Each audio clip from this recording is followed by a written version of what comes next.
We all have someone that we would die for, but how many people would we actually live for? It's a pretty insightful question, and the scene we're going to react to right now has some pretty good symbolism about it. So, let's get into it. Wonder Tribe, what's up? Today, we got a quick little reaction. It is from Suicide Squad, and we have the Joker and Harley Quinn, man. This scene is about Harley Quinn's origin story, and her and the Joker just had a little back and forth dialogue. It has some stuff in here that's really profound that I think you guys should see. Let's get into it.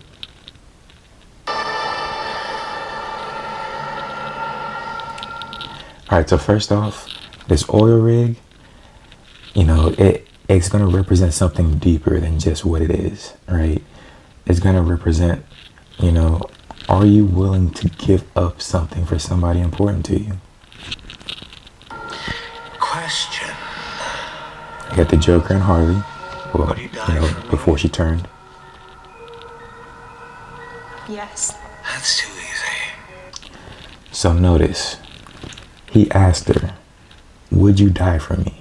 And she immediately says yes, and he's just like, nah, that's too easy. But why?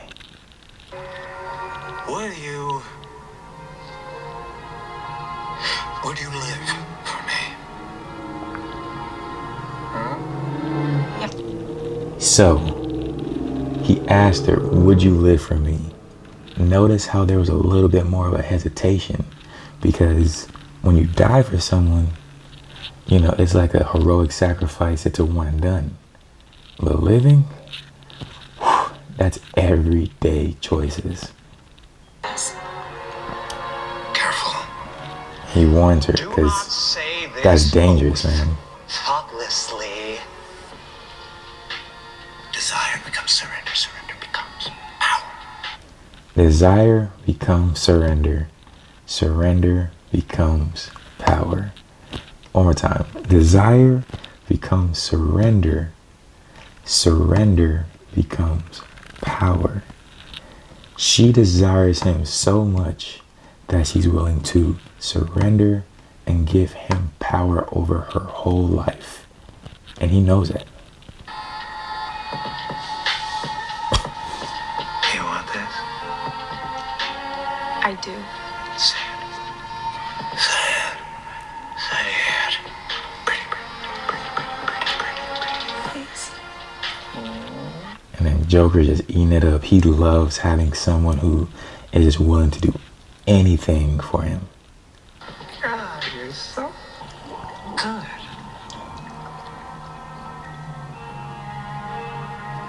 And she's ready to take that leap of faith. Looking at who she's jumping in for in the eyes.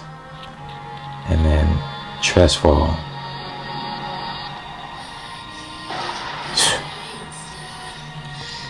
And Joker just watching his new creation. Harley the doctor is gone. Now, Harley the chaos maker is here.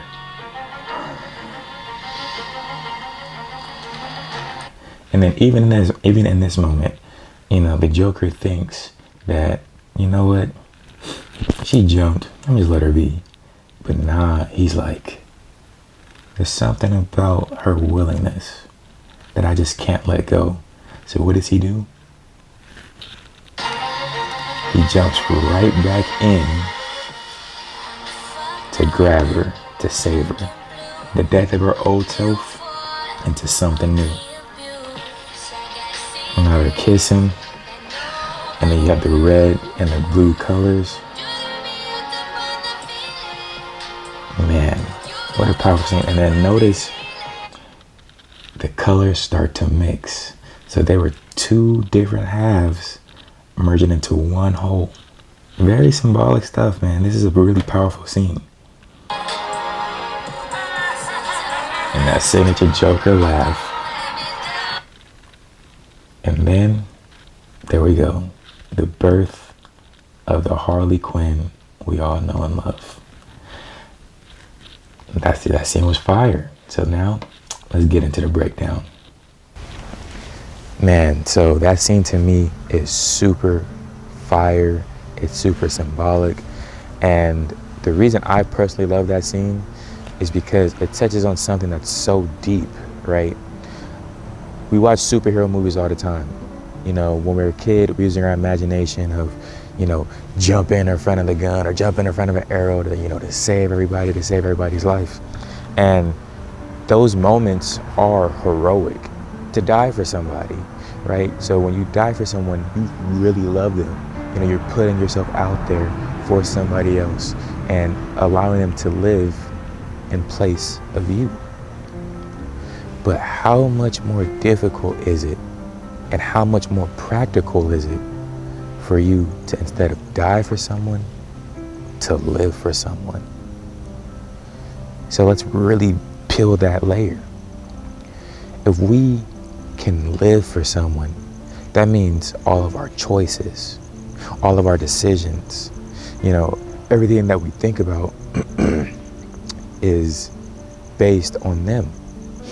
So for example, Christianity, living life for Christ. You die to your old self when you become baptized. And then even in just the regular secular terms, right?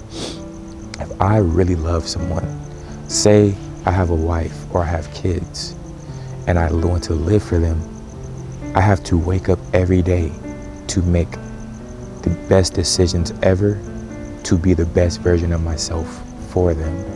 I have to kill the old self who was comfortable, kill the old self who was selfish, and start thinking, if I do the things that I need to do, if I work on my discipline, if I get in great shape, if I, am eating better and I'm doing all the little things that I'm telling myself I need to do, not just for me, but for my wife, for my kids, for my family, and that's why I love that scene so much.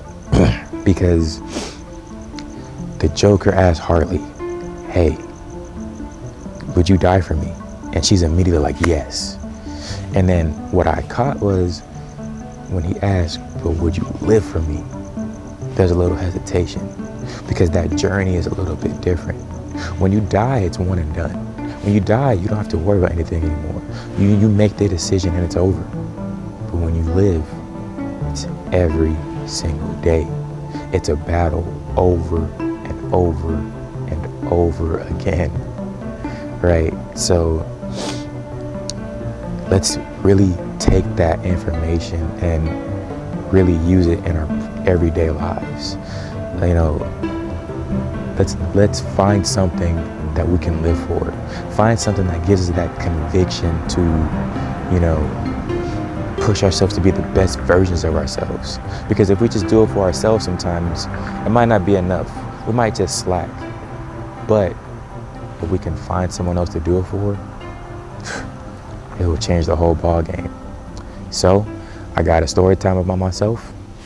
Let's get into it. So quick little story time. I just want to talk about how there was a point in my life where I had to decide to really live for other people. So as you guys all may know, I played basketball in college and I sustained an unfortunate amount of injuries. I was pretty injury prone. I had some pretty major surgeries. But through those surgeries, I, was becoming more depressed. I was struggling with my identity. And, I was just going through a hard time because I didn't really know what I wanted to do with my life. And the only thing I really wanted to do was make it as far as possible with basketball. But my body wasn't holding up, really talented, but just my body just couldn't sustain the constant beat ups and, surgeries and rehab and all that good stuff. So through those times, in between those times when I was having the surgeries, I was just dealing with some stuff. I was, watching a lot of, explicit videos,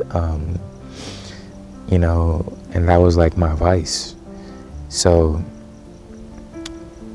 I just woke up one day and decided to say, you know what? Who do I want to be? Right?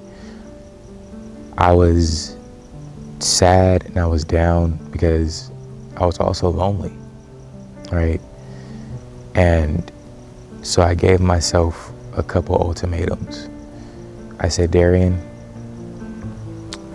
you have too many people who love you, who sacrifice for you, to not try to be the best version of yourself you could possibly be.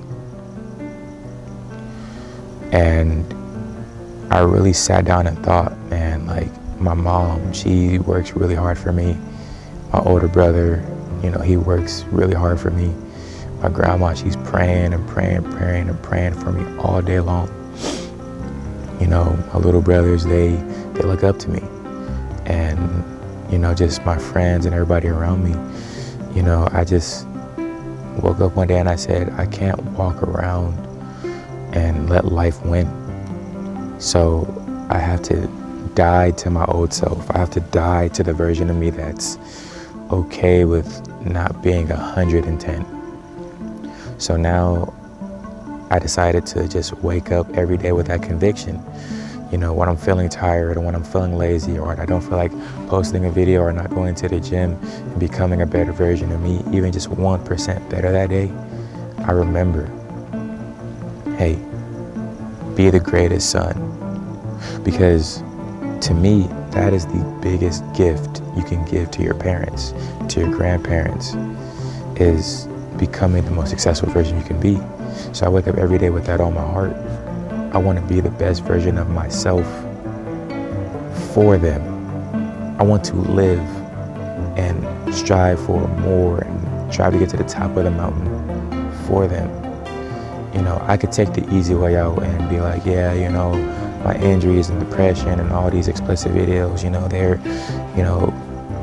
keeping me down and keep that as an excuse. But at the end of the day, I can't do that. I have to get better. And then, I'm in a single season in my life right now. And I thought to myself, why not become the person who is ready for that relationship? Why not become the best version of yourself so that when your wife comes into your life, you don't have to pretend? And then also, I'm thinking about my future children. I want to be a dad that they look up to. I want to be a dad that said that I did great things, not a dad that says, don't do what I did. Not saying that there's anything wrong with that, because we all have our own different timelines and we make different mistakes. But at the end of the day, I really want to be an example for my children. And then I want to be a great brother, a younger brother who I was blessed to have older brothers who poured into me, to sacrifice for me. And I want to make them proud. I don't want their sacrifice to go to waste. And then I have two younger brothers. I wanted to show them that it's possible, that they can go farther, that they can push it further than I ever did, sports-wise, life-wise, and as men, So I have that conviction every day to just get a little bit better, because it's not just about me. I have to die to my old self. I had to say, you know what? I will die for them. I would take a bullet for every single person in my family. But guess what? I also decide every day to live with them. And to me, that is the hardest decision I ever made, but the best one I ever made too, because it's holding me accountable. It's helping me become a better person, and I always ask myself, would I want somebody to do it for me? And if the answer is yes, then I got to get it done. So I got a quick little monologue inspired by all the themes of these videos. Let's get into it. There's something about our reflection that is very interesting. We move, we follow. This is who we are. But what if we don't like what we see? Or maybe, what if we do like what we see? I don't know. It's a very interesting thing. Could we maybe love ourselves and our reflection a little bit more if we gave our life to somebody else? What if our reflection is a symbol to show that It's not always just about us. But if deep within we have others on our hearts, we'll fall more in love with it.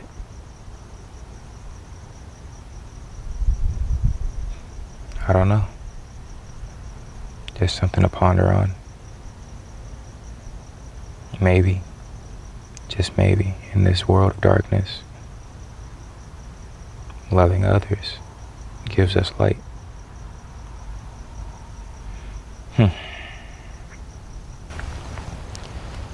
So, what I really want people to take from this video is find that thing to live for. Dying to something, dying for something, it's not the easiest thing to do. So I'm not undermining that. But if we have something to live for, we would appreciate life a little bit more.